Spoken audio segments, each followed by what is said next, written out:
तो गाइस आज हम बात करेंगे लुकिज्म के चैप्टर नंबर 553 के बारे में। और पिछले चैप्टर में हमने देखा था जिनरैंग की अवेकनिंग हो चुकी थी। और आज की वीडियो की शुरुआत में हम देखते हैं उस जगह का सीन जहाँ पे गीडे किम ने हाशिक शियोंग और जैगवैन डो को बहुत ही अच्छी तरीके से धोया था। यहाँ पे कटे हुए नकली हाथ पड़े होते हैं, चारों ओर खून बिखरा होता है और एक बंदा ये सब कुछ खड़ा होकर यहाँ पे देख रहा होता है और अपने मन में कहता है यहाँ पे किसी के साथ बहुत गलत हुआ है, लेकिन अभी यहाँ पे कोई नहीं है। लगता है किसी ने जानबूझ के जो कुछ यहाँ पे हुआ है उसको यहाँ से हटा दिया है। ये सब कुछ देख के मुझे बहुत बुरी फीलिंग आ रही है, मुझे जल्दी करना होगा। वहीं दूसरी तरफ जिनरैंग अपने अवेकनिंग फॉर्म में आ चुका होता है और गीडे शैंगबेक की छाती से कुल्हाड़ी बाहर निकालते हुए कहता है चीजें और ज्यादा स्वादिष्ट होती जा रही हैं। लेकिन इतने में ही जुनशॉक गीडे के मुंह पे एक मुक्का मारता है। जुनशॉक पूरी तरीके से बौखलाया हुआ होता है क्योंकि शैंगबेक की छाती में कुल्हाड़ी पड़ चुकी होती है। लेकिन गीडे के सामने जुनशॉक की कोई औकात नहीं होती। गीडे जुनशॉक के भी कंधे में एक कुल्हाड़ी दे मारता है। जुनशॉक की हालत मरने वाली हो चुकी होती है और वो कराती हुई आवाज में कहता है बड़े भाई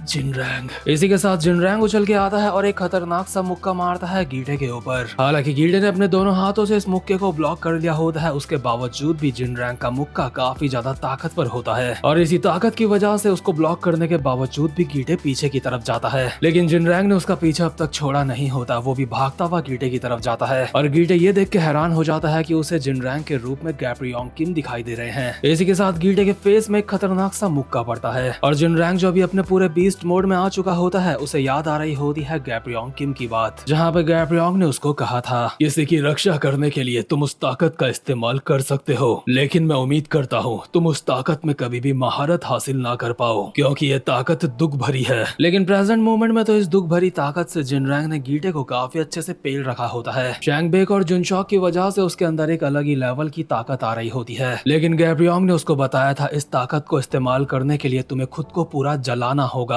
इसलिए जिनरैंग को इस बात का ध्यान हमेशा रखना होगा कि अपनी लिमिट्स को ज्यादा पुश ना करे, क्योंकि अगर उसने ऐसा करा तो उसके शरीर को इसकी कीमत चुकानी पड़ सकती है, जिस वजह से जिनरैंग मर भी सकता है। लेकिन जिनरैंग प्रेजेंट मोमेंट में इन सारी बातों के ऊपर ध्यान नहीं दे रहा होता, वो बस लगातार गीटे के ऊपर पंचेस मारे जा रहा होता है। लेकिन इसका मतलब ये नहीं है कि उसने गीटे को पूरी तरीके से डोमिनेट कर दिया है। गीटे के पंचेस मारते मारते गीटे भी एक कुल्हाड़ी घुमा देता है जिनरैंग की तरफ, जिसे जिनरैंग ने अपने एक हाथ से ब्लॉक कर लिया होता है, लेकिन हम इसे ठीक तरीके का ब्लॉक कहेंगे भी नहीं क्योंकि कुल्हाड़ी आधी जिनरैंग के हाथ में धंस चुकी होती है और जिनरैंग अपने उसी कटे हुए हाथ से गीटे के मुंह पे एक खतरनाक सा पंच मारता है। ये पंच इतना ज्यादा खतरनाक होता है कि जिनरैंग की हाथ की हड्डियां भी क्रैक हो चुकी होती हैं और गीटे के मुंह पे पड़ते ही इस मुक्के ने गीटे को दीवार में चिपका दिया होता है। गीटे ये सब कुछ देख के हैरान तो लग रहा होता है, लेकिन उसके चेहरे को देख के ये नहीं लग रहा होता कि उसकी हालत काफी ज्यादा खराब है। लेकिन जिनरैंग अभी मरने मारने को पूरी तरीके से तैयार होता है, उसे अपनी जान की भी परवाह नहीं होती क्योंकि जिनरैंग शैंगबेक और जुनशॉक के लिए कुछ भी करने को तैयार है। इसीलिए उसने दोबारा से गीटे के ऊपर मुक्के ही मुक्के बचा दिए होते हैं। ये पंचेस इतने ज्यादा खतरनाक होते हैं कि गीटे के पीछे वाली दीवार टूट चुकी होती है, लेकिन हैरानी वाली बात यह है कि इस बंदे की आंखें अब तक खुली हैं। वही जिनरैंग अपने हाथ से कुल्हाड़ी बाहर निकाल के सीधा मार देता है गीटे के ऊपर, लेकिन गीटे ने भी अपने एक हाथ से इसकी पैनी साइड को पकड़ लिया होता है और कहता है आखिर किसने सोचा था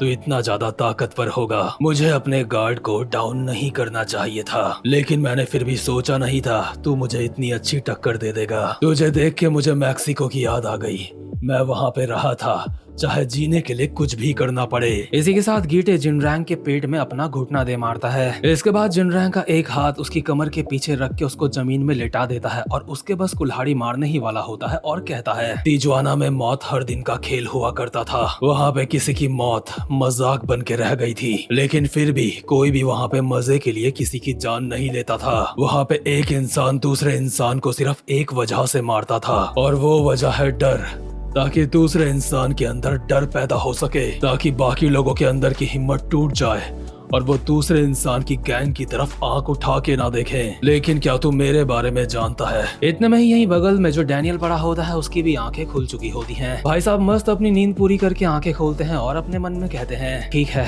मेरी ये बॉडी जाग चुकी है। लेकिन डैनियल जमीन में पड़ा पड़ा सामने की तरफ देखता है जहाँ पे गीटे जिनरैंग को बस काटने ही वाला है, इसलिए डैनियल चिल्ला के बोल रहा होता है रुक जा गीटे किम। लेकिन इतने में ही जून गो किम डैनियल के ऊपर आके बैठ जाता है और कहता है ऐसा करना तेरे लिए गलती हो सकती है। गो किम आखिर तुम ये क्या कर रहे हो, मेरे ऊपर से हट जाओ, मेरे पास अभी तुम्हारे साथ फाइट करने के लिए वक्त नहीं है, जल्दी यहाँ से हटो। डैनियल की बॉडी के अंदर भी ताकत भी नहीं बची होती, इसलिए वो ज्यादा हिल भी नहीं पा रहा होता। लेकिन गोवा भी थोड़ा सा सीरियस लग रहा होता है और कहता है डैनियल पार्क चुपचाप से जमीन में पड़ा रह, अगर तू मरना नहीं चाहता। अगर अभी तू उन दोनों के बीच में गया तो वो पागल तुझे जान से मार डालेगा, इसलिए फालतू में उनके बीच में जाके मेरा काम मत बढ़ा। मेरी अभी कोई भी इंटेंशन नहीं है कि मैं तुझे उस इंसान के पास जाने दूं। हमने साथ में बैठ के एक बार कॉफी पी थी, इसलिए कहीं ना कहीं मैं तुझसे अटैच हूँ, और कोई ऐसा भी है जो बिल्कुल भी नहीं चाहेगा कि तू मारा जाए। लेकिन इतने में ही दूसरी तरफ गीटे ने जिनरैंग का हाथ काट दिया होता है, जो देख के डैनियल भी काफी ज्यादा हैरान हो जाता है और चिल्ला के कहता है, गीटे किम,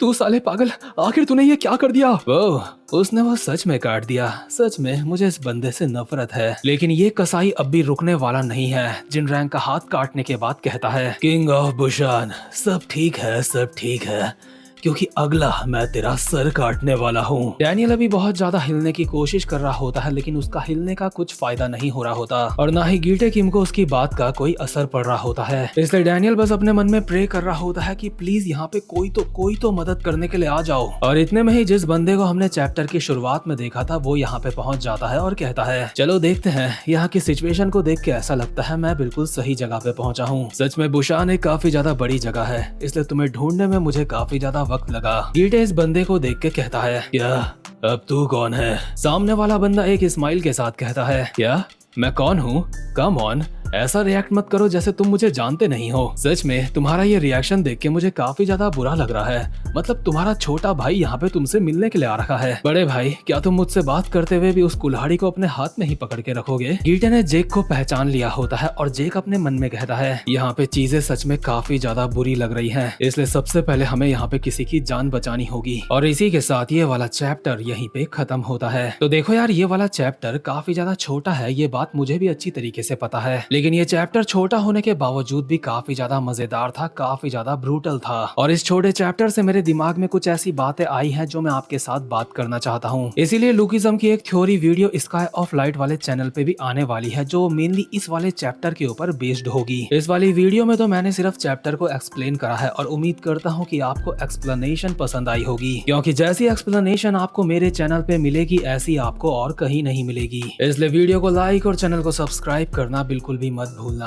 अब मैं मिलूंगा आपसे अपनी नेक्स्ट वीडियो में, तब तक के लिए गुड बाय।